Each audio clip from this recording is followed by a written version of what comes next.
Hi, I'm Debi Peverill, and you're listening to a post about pricing and profitability.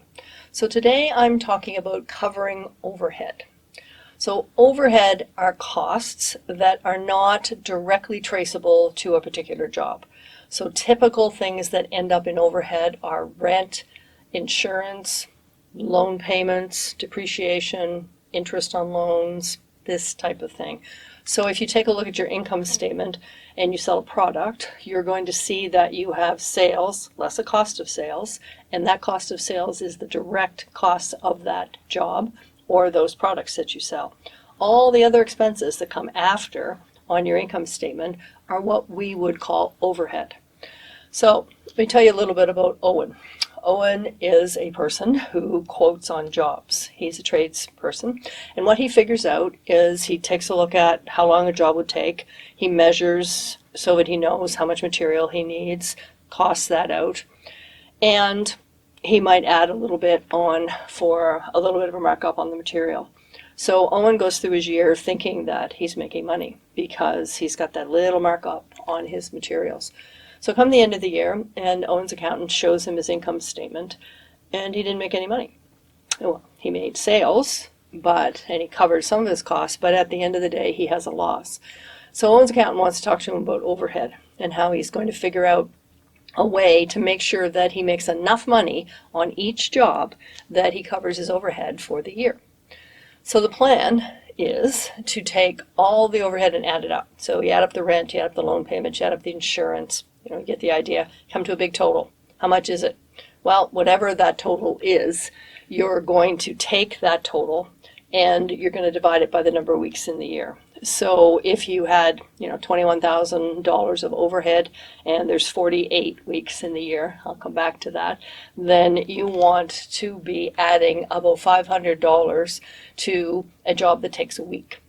If you're doing a job that takes a day, and you work 5 days a week, then you would add $100 to that job. So this is not the cost of materials. This is not the cost of labor. This is an idea to cover your actual overhead. Because if all you do is quote on the job has to, when you add them all together, have made enough money to cover all your costs. So figure out the overhead. There are 52 weeks in the year. However, I'm hoping that you plan to take a couple of weeks vacation during the year. And there are also at least 2 weeks of holidays. Things like Christmas and Labor Day and July 1st and Natal Day and Thanksgiving and the May long weekend, etc. You start adding that up and there's more holidays all the time. You're going to find that you probably lose another 2 weeks for holidays. So take that, all those costs, the overhead costs, and divide it by 48 weeks, not 52, so that you get a little bit extra.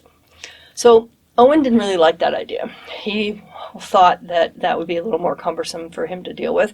So what he did, it's another option, he added up the overhead and he divided that by the revenue he had last year, because he didn't think he could work any harder this year than he did last year. And he came to 17%. So his overhead was about 17% of his revenue.